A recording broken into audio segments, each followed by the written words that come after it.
एक साधक भाई ने परम पूज्य स्वामी राम सुखदास जी महाराज से प्रश्न किया कि स्वामी जी, रामायण में आया है, मिलहि न रघुपति बिन अनुरागा, किए जोग तप ज्ञान विरागा।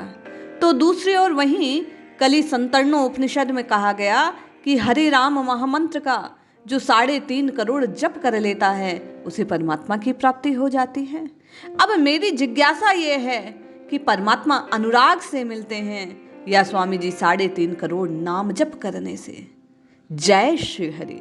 पूज्य गुरुदेव के चरणों में बारंबार प्रणाम। आप और मैं भी कई बार इन प्रश्नों से दो चार होते हैं। साधकों की ये जिज्ञासा होती है कि अमुक संख्या में नाम जप करते ही क्या भगवान की प्राप्ति हो जाती है, नाम जप कैसे करना चाहिए। स्वामी जी कहते हैं परमात्मा अनुराग से ही मिलते हैं। ऐसे आदमी मेरी जानकारी में है जिन्होंने 4 अरब से भी अधिक नाम जप किया, पर उनको भगवान के दर्शन नहीं हुए, कारण कि उनमें दर्शन की लालसा नहीं थी। अतः क्रिया मात्र से भगवान मिलते नहीं। क्रिया तो मशीन से भी होती है भाई, परमात्मा तक क्रिया की पहुंच नहीं है, प्रत्युत भाव की पहुंच है। परमात्मा की प्राप्ति भाव पूर्वक नाम जपने से होती है। भाव हो तो 3.5 करोड़ जप करने से पहले भगवान के दर्शन हो जाते हैं। स्वामी जी कहते हैं परमात्मा किसी मूल्य से नहीं मिलते, केवल आपकी चाहना होनी चाहिए। जिसकी एक स्फुरना मात्र से अनंत सृष्टियां पैदा हो जाती है, उस सृष्टि के मूल्य से परमात्मा कैसे खरीदे जाएंगे। वे तो भीतर के भाव से मिलते हैं। आप भगवान के बिना रह सकेंगे तो भगवान आपके बिना नहीं रह सकेगा। ये यथा माम प्रपन्नते, भगवान कहते हैं जो जैसा विश्वास करके मेरा भजन करता है मैं उसका वैसा ही भजन करता हूँ। विश्वास ना हो तो करके देख लो, भगवान ना मिले तो जूते मारना, किंतु यदि भाव सच्चा हो तो प्रभु अवश्य मिलते हैं। सर्वत्र परिपूर्ण परमात्मा की प्राप्ति चाहना मात्र से होती है। एकदम सच्ची बात है।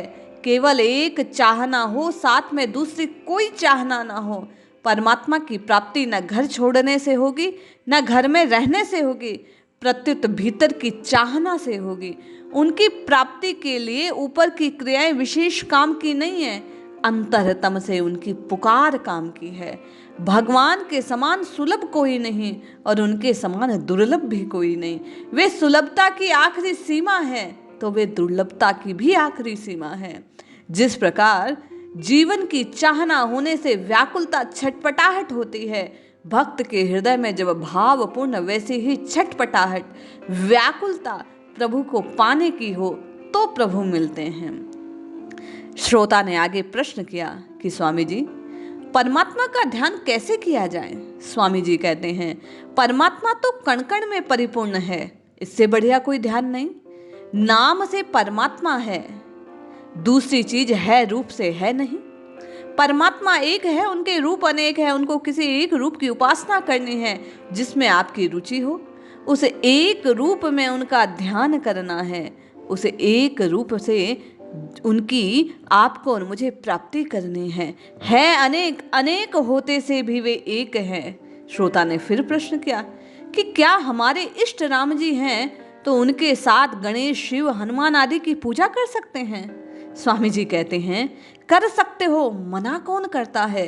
एक इष्ट वाला कुत्ते को भी रोटी दे सकता है। प्रतिव्रता एक ही होती है पर सास, ससुर, जेठ आदि को भोजन कराती है, सबकी पूजा करती है, सबकी सेवा करती है, सबको आदर देती है। इसमें कोई बाधा नहीं लगती। बाधा लगती है अपनी चाहना होने से। अतः सेवा सबकी करो पर किसी से कुछ चाहो मत। फिर साधक ने प्रश्न किया स्वामी जी प्रतिकूल परिस्थिति में भगवान की कृपा को कैसे समझें। स्वामी जी कहते हैं आप और मैं 2 नंबर की बात कर रहे हैं। प्रतिकूलता में कृपा ज्यादा होती है। अपनी मनचाही हो जाए तो उसमें कृपा 2 नंबर की है, परंतु अपनी मनचाही ना हो तो 1 नंबर की कृपा होती है।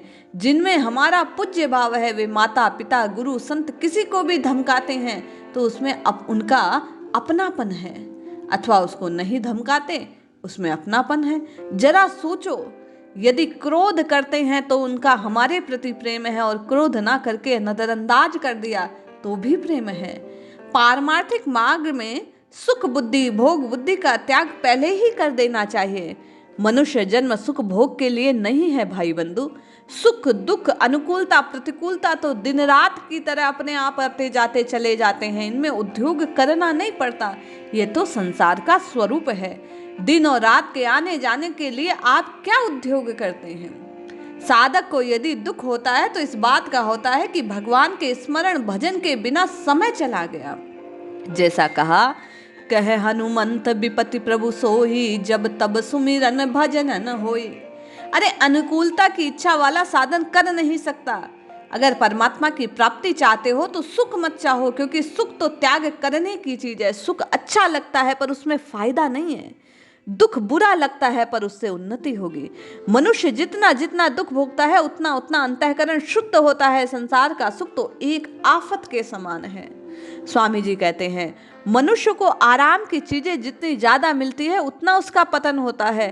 पहले कष्ट सहकर पढ़ने वाले विद्यार्थी जितने विद्वान होते थे, आज आराम से पढ़ने वाले विद्यार्थी उतना विद्वान नहीं होते।